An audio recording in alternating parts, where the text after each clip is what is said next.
Caríssimos, renovamos os votos de última disposição, assim que está aí do outro lado. Cá estamos para mais um exercício de análise em torno dos temas sociais. E claro que hoje, de forma diferente, mudamos o nosso cenário e entendemos que também precisamos de algum conforto. Eu e o meu convidado estamos sentados e seguramente vamos olhar para os últimos acontecimentos. Tal como digo sempre, não falamos de tudo. Aliás, o nosso tempo não nos permite falar de tudo. Falamos daquilo que tem aquela pitada de insólito. Entretanto, o meu convidado e residente é o Ernesto Neto. Ernesto, mais uma vez, bem-vindo. Ernesto, gostou do cenário? Estamos sentados hoje. Naturalmente. Primeiro, boa tarde para si, Catumbela, e também para o vasto espectador da TV Dieto, não é? O cenário está naturalmente diferenciado em relação ao que tem sido. Às vezes é necessário também provar diferente. E falou do provar, nesta mesa está a faltar alguma coisa, tá? Alguma coisa. Eu acho que as meninas aqui da nossa produção deviam sugerir alguma coisa para a nossa mesa. Está a falar do café? Podia ser o café, podia ser o chá, podia ser o sumo, podia ser outra bebida. Uma água também. Uma água também. Muito bom. Ernesto Neto, vamos olhar para os temas que propusemos à nossa audiência nesta edição e, como é de apraz, analisamos 4 temas. E hoje vamos trazer 2 temas nacionais e 2 internacionais. Bom, vamos começar com esta que se deu exatamente ao nível do nosso país, aqui a falarmos dos polícias que foram apanhados em flagrante delito aqui em algumas práticas condenáveis. Ernesto Neto, parece ser muito comum e parece até ser muito liberal algumas práticas de alguns polícias, sem desprimor dos serviços bons que têm estado a prestar. Aqui estamos a olhar para os agentes detidos em assalto, mas não é o polícia que protege o cidadão. Como é que estes caríssimos polícias chegaram a assaltar? Não é? Essa é aquela história de inverter os papéis, Ernesto. Exatamente.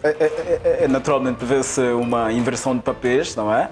Porque a polícia normalmente está vocacionada para o combate e manter a ordem e a própria legalidade. Quando é a própria polícia ter este papel de desestabilizar a ordem, naturalmente que aqui vê-se o papel invertido. Bom, é um caso que se deu recentemente na província do Bié, não é? Os efetivos são da província do Ambo, são afetos ao comando provincial do Ambo e foram cometer crimes no Bié.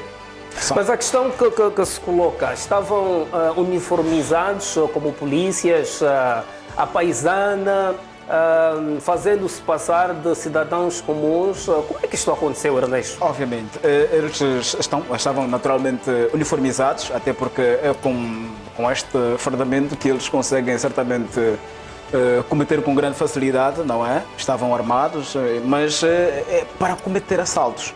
E quando a gente sai da perspectiva natural e conseguimos olhar um agente que poderia manter a ordem a ter este comportamento, naturalmente aqui coloca-nos a questão sobre as causas, o que é que está na base disso, não é? Porque é necessário a gente olhar, e eu aqui costumo trazer aqui ao de cima a questão relacionada à admissão dos próprios candidatos ao próprio setor da Polícia Nacional. A forma como têm-se admitido os candidatos deixa muito a desejar. Daí mesmo que, enquanto este modelo continuar, naturalmente que este processo também vai continuar. Tanto é que o próprio Mauro Capitia, eu acho que é este o nome dele, o terceiro subchefe, não é? Era inicialmente regulador de trânsito e já havia sido expulso, mesmo por conduta indecorosa. Depois houve aí uma questão que foi solucionada e voltou na corporação. E foi este que novamente voltou a cometer crime. Ernesto Neto, na verdade trata-se de casos muito sensíveis, porque nós dependemos exatamente da polícia no que diz respeito à nossa segurança.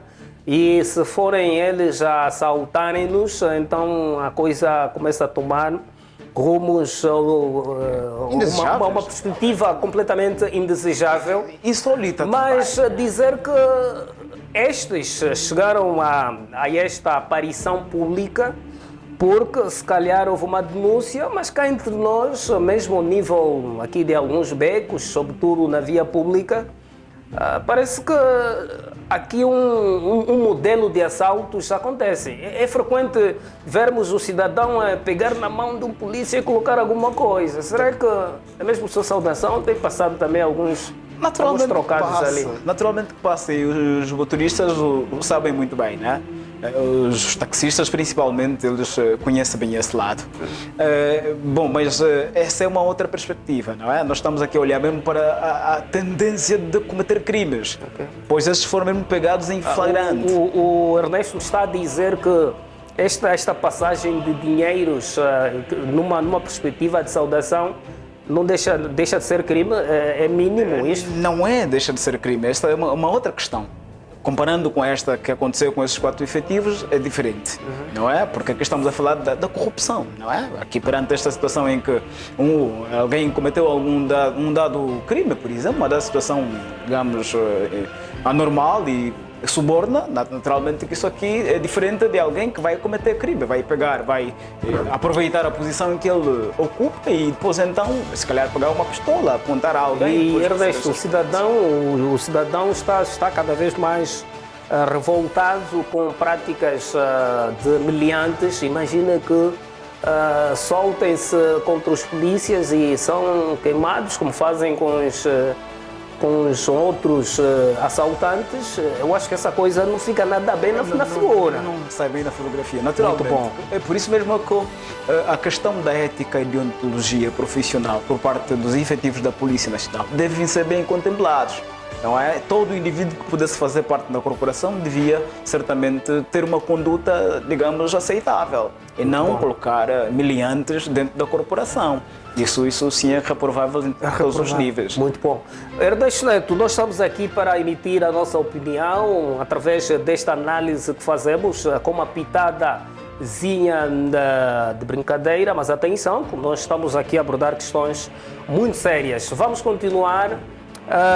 O SIC deteve um cidadão que terá cortado a mão de um indivíduo por supostos 50 kwanzas. Houve aqui uma falha descrita aqui no texto ou terá sido isto mesmo? Mesmo isto. Isso aconteceu no Zaire, não é? No Zaire, município de Mbanza-Congo, não é? Em que 9 indivíduos pertencentes a uma gangue, eles estavam, enfim, de passagem, depararam-se com um jovem, pediram-lhe que desse os 50 kwanzas e o jovem disse que não tinha. E em consequência disto, um deles, né, pegou a katana e... Eu ia falar exatamente de feitiço. Eu ia logo dizer, mas isto aqui não é bruxaria. Longe disso. Afinal, há uma história por trás das 50 kwanzas. Assim mesmo, pediu 50 kwanzas, sei lá, para comprar o cigarro, ok? O homem disse que não tinha e pronto, o jovem pegou a katana e... Quer dizer, aqui estaríamos a falar da resistência, estaríamos a apelar para a resistência quando somos abordados. Sim. Será? Também pode ser, mas a questão é que talvez não tem mesmo o que dar.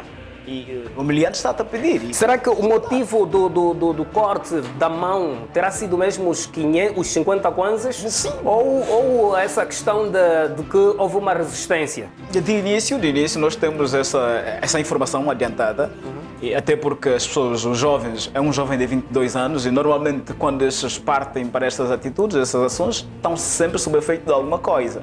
Ou do álcool, ou da droga, ou mesmo, enfim, de qualquer substância, digamos, que tenha a missão de alterar a psique do ser humano, particularmente dos jovens, não é? Então, independentemente se houve resistência ou não, a grande verdade é que eles pediram 50 kwanzas e o jovem disse que não tinha. E como consequência, tanto é que se tu não deres alguma coisa, eles ou te picam ou te batem ou o quê? E o jovem teve esse fim.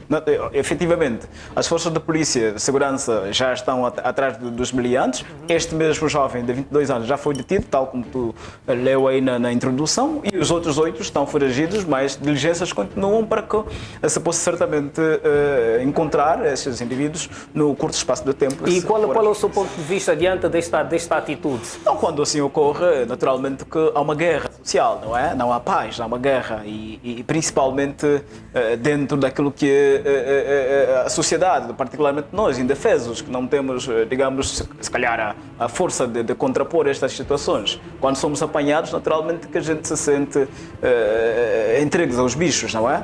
Então aqui a tendência é esta e no ponto de vista, eu estive a ver que recentemente alguns dados divulgados pelo próprio Ministério do Interior, são mais de 187 casos de crimes que se cometem em Angola diariamente. Não é? Ainda diz-se que o número está a reduzir, mas ainda assim, não é 187 casos diariamente é muito. Portanto, há aqui uma guerra dentro das zonas suburbanas, né, de todas as regiões de Angola. E, naturalmente, é um perigo que, certamente, que os efetivos, como já aqui abordamos, os efetivos, ao invés de se posicionarem também para cometerem crimes... Começam a roubar, quer dizer, supostamente, não é? Supostamente. Deviam trabalhar porque, afinal de contas, o ambiente está feroz dentro da sociedade e não mais a polícia fazer também o papel dos meliantes. Ernesto Neto, vamos fazer uma pausa e regressamos para os próximos dois temas. Vamos olhar para a questão que tem a ver exatamente com o bebê que nasce ou que nasceu sem a perfuração anal. É um caso insólito e vamos também olhar para o caso de médicos que fazem aborto a uma cidadã, mas por meio de uma confusão feita, não é? Confundiram uma paciente com a outra. Então, isto é para abordar daqui a pouco.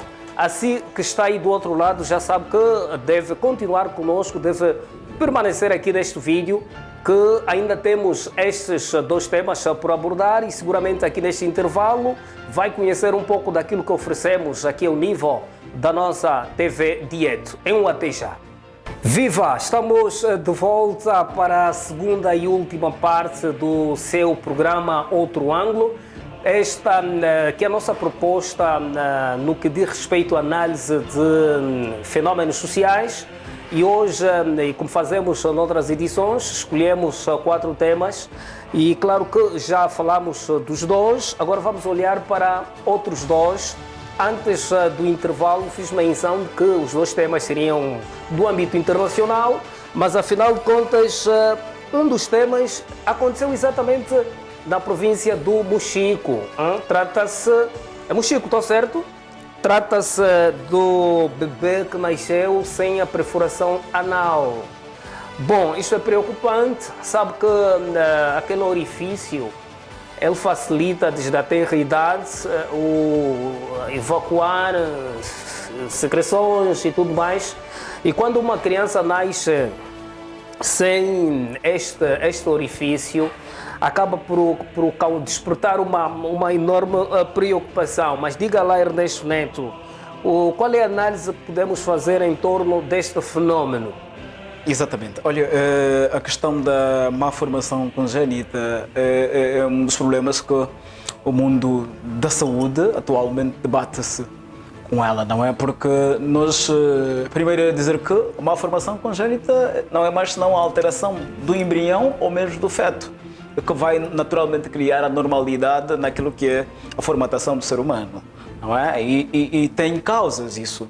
As causas normalmente estão ligadas ao ambiente, estão ligadas à própria digamos, questão relacionada, por exemplo, ao consumo de... Eu ia exatamente colocar essa questão. Porque é que este assunto vem aqui para a nossa mesa como de insólito se tratasse? Está a falar-me da má formação congénita, exatamente, mas ela vem para a nossa análise. Não é que terá havido alguma interferência, não é, neste percurso que terá resultado na ausência deste orifício no bebezinho, coitado? Obviamente, porque a questão, uma perspectiva filosófica que diz que nada vem do nada, não é? Do nada não se tira nada. Daí mesmo que, enquanto mulher grávida, há um conjunto de cuidados que deve se reunir perante ela para que consiga então maturar o feto da melhor forma até que chegue então o tempo de nascença. Por isso mesmo é que a mulher grávida deve se rodear cuidados especiais a ela, não aquilo que a gente assiste volta e meia, mulheres grávidas de um lado para o outro com peso, subir e descer, ainda assim a sofrerem abusos, digamos do ponto de vista físico, abusos morais, outras até a consumirem o álcool, enfim, tudo isso quando chega para fazer mal ao feto faz. E a necessidade também de rotinas médicas, ou seja, as consultas. Claro, lá está. Normalmente os órgãos de saúde apelam muito para essa questão de consultas pré-natais. Sim, sim. Há alguma explicação técnica ou científica em torno deste fenómeno? Exatamente. Quando não se cumpre essas consultas pré-natais, quando não se faz essas consultas de rotina, não se acompanha devidamente o período de gravidez, não se respeita esse período como se fosse um período especial. E depois, por isso é que nós, no ponto de vista científico, a gente, mesmo assim de forma indireta, a gente encontra uma mulher grávida a ter um tratamento diferente na sociedade. Numa fila de banco, por exemplo, uma mulher grávida, naturalmente, tem um tratamento especial. Num ônibus, enfim, nos transportes públicos, também tem um tratamento especial, porque é alguém especial e deve-se dar um tratamento também especial e deve-se dar isso tudo porque uma forma negativa no proceder dela pode criar dificuldades na pessoa que está no ventre dela. Portanto, há aqui a necessidade de se informar as pessoas que tanto essas questões que os médicos levantam de acompanhar, de fazer as medicações antes mesmo que o bebê nasça, as consultas pré-natais visam salvaguardar estas questões. Depois outro elemento tem que ver com as vacinas que se tomam depois mesmo do bebê nascer. Não é? Aquelas vacinas também são essenciais porque permitem que se imunize e de que maneira o organismo da criança para que outras situações não menos boas possam surgir. Ernesto Neto seguramente terá lido ou leu mais de forma aprofundada esta matéria. Tem algum desfecho bom? Ou seja, do ponto de vista da intervenção médica, houve ou há alguma solução em torno disto? Exatamente. Olha, naturalmente que até já apanhando a boleia, não é? São dois casos mesmo. Não pode apanhar a minha boleia. Caso no Quando-Cubango e outro no Mochico. Não é? O caso do Quando-Cubango ainda é recente e diligências continuam para que se encontre soluções. O caso do Mochico, e atenção, aqui outro elemento importante, é essencial que também os serviços de saúde e a educação das pessoas face à saúde seja, digamos, um pouquinho mais alastrada. Porque a gente percebeu que esse caso do Quando-Cubango, por exemplo, a dona só deu conta, a dona Emília, o nome dela, da senhora, só deu conta que a criança não tinha orifício anal depois de 2 dias. Assim? Exatamente. Quer dizer que o parto foi em casa. Foi em casa. Foi em casa, o parto foi em casa. Então eu ia perguntar se os médicos, ou pelo menos longe disso. Os especialistas que cuidaram do parto não terão dado conta. Longe disso. A mãe só deu conta que a criança estava sem orifício ao reparar, porque depois percebeu que a criança estava a chorar demais no momento de, se calhar, defecar, enfim, e a criança estava a chorar demais. Quando foi lá ver, está vazio, está tapado, não tem nada. Tudo cerrado. Muito bom. Então, clamou por apoio. Não é? O caso do Mochico, deixa eu só aqui trazer, que já apanhando a boleia. Mas temos que ser mesmo breves, o nosso tempo já está a cobrar-nos. Telegráfico. O caso do Mochico, por exemplo, é um caso que já lá vai quase há algum tempo, quase 2 anos, e até agora não tem soluções. Não é assim. Também tem a ver com a ausência do orifício anal. Também, porque até os médicos já abriram 3 vezes. Mas não está a sair. Abre e fecha. Não, abre e não tem. Não tem mesmo. Não tem canal. Exatamente. E sempre que. Vive até agora. Sempre que são províncias vizinhas. Não sei o que é que terá acontecido. Lá está. E divididas, né? No âmbito da nova política administrativa. Então, os médicos, normalmente, eles vão ao médico regularmente para abrir a parte da bexiga. É aí então onde as máquinas fazem o seu trabalho para tirar as excreções. Imagina um processo e tanto. Ernesto Neto, estamos prestes a fechar. Vamos olhar para esta de além das nossas fronteiras. Aqui olharmos para médicos que fazem aborto por engano em grávida de 4 meses. Agora, a questão que se coloca, mas que tipo de engano que terá havido? Confundiram os pacientes? Sim, sim. Inicialmente que o caso se deu na República Checa, não é? Em Praga, é a sua capital, e houve naturalmente a senhora a grávida, nesse caso as duas são de origem asiática e vivem na Europa e têm dificuldades linguísticas, têm uma outra língua, uma língua diferente da dos médicos ou dos homens da República Checa. Portanto, a barreira principal foi a linguística. Que fez com que confundisse tudo. Mas também houve aí uma troca de papéis que também não ajudou de que maneira. Mas a principal base foi mesmo linguística, a barreira foi linguística. A comunicação é muito importante. Quando não há comunicação, naturalmente que aquilo sai tudo... Mas a questão aqui que faz uma espécie de confusão é que os médicos fizeram aborto. É legal para estes países a prática de aborto? A prática do aborto, o aborto às vezes é feito quando há consentimento, porque há aquelas gravidezes de risco, não é? Quando se percebe que a gravidez é de risco, normalmente a única solução aqui no extremismo é mesmo abortar. E a ideia, a outra asiática estava no hospital para fazer os exames de rotina e a outra ia lá com o objetivo de abortar. Mas as duas estavam grávidas, será? Sim, de 4 meses cada. Opa, curioso. Pronto. 4 meses cada. Mas pronto, essa situação... Eventualmente alguém não queria esta gravidez e deixaram-na com a mesma. Claro. E coitada de quem queria tanto seu filho, abortaram. E abortaram, claro. Infelizmente. E pronto, ficamos assim, mas o hospital também já abriu um comunicado, divulgou um comunicado à imprensa e disse que o hospital mesmo já se responsabiliza, mas inicialmente o cirurgião foi colocado de parte. Mas esta responsabilização consiste em quê? Restituir o feto? Não, longe disso. Ninguém Eu consegue tenho um fazer problema de olhar para algumas decisões que têm a ver com punições, enfim. Parece que é mais na perspectiva das consequências, do ponto de vista de... Mas não há restituição, o bem maior não é possível. Acaba mesmo por não retornar. É um presente de Deus e o homem não consegue restituir. Coitado Salvo do pai que já tinha aí 4 meses. Claro. A espera mais 5 meses, seria um puto. O comunicado que saiu era mesmo um acompanhamento jurídico, em que vai haver digamos, uma indemnização em função dos danos. É simplesmente para reparar os danos. É simplesmente nessa perspectiva. Mas não é um caso novo. Não é? Em 1993 também deu-se um caso em Lyon, em França, não é? Onde uma senhora tailandesa, a Tin Hao, é o nome dela, também passou por esse mesmo processo, foi confundida. A barreira linguística primeiro, mas também depois já não sei se é muito. Pronto, são sempre as asiáticas, né? E na Europa, não sei se há alguma questão. Mas é essa perspectiva. Ela também sofreu e sofreu por essa. E depois ela levou o caso para o Tribunal dos Direitos Humanos Europeus.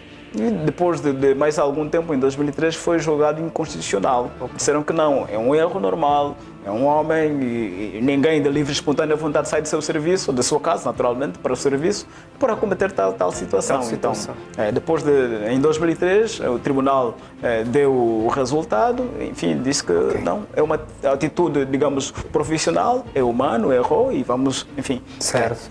Então. Ernesto Neto, nós e este exercício que fazemos de analisar e olharmos para o outro ângulo das coisas, para esta edição vai ficar por aqui. Vamos ficar por aqui, vamos vasculhar, vamos procurar outros acontecimentos, o tanto que sejam insólitos ou muito próximos a isto, para a próxima edição e, claro, partilharmos com a nossa audiência aqui o Nefal do nosso canal, a quem nós agradecemos. Claro. E imenso, né? Agradecemos muito. Então, Ernesto Neto, mais uma vez, muito obrigado pela sua presença. Continua a ser este investigador e, sobretudo, a sua opinião seguramente de alguma forma estará a ajudar, quer para quem decide, como também para a sociedade no geral, que precisa, em alguns casos, tomar alguma posição. Vamos voltar a estar juntos na próxima edição. Obrigado, assim seja. Muito bom. Assim aí em casa já sabe que o nosso compromisso consigo é semanal. Apresentamos aqui os temas insólitos. Seguramente queremos contar com a sua participação no que diz respeito à sugestão de temas a serem abordados aqui. Então, se deparar-se com algum feito que já é público, mas tem este cariz diferenciado, mande para nós. A informação está aqui em rodapé. Na verdade, falo dos nossos contactos, de modo a que não falemos somente aquilo que é da nossa investigação, mas contemos também com a sua participação nesta empreitada de fazermos a televisão de forma diferenciada e, sobretudo, neste canal da eleição. Estamos a falar da TV Direto. Fica o compromisso de estarmos juntos no próximo encontro, na próxima edição, no caso. E até lá, aquele abraço. E já sabe, o compromisso é partilhar. Partilhe o suficiente para que possamos crescer. Aquele abraço, até o próximo encontro.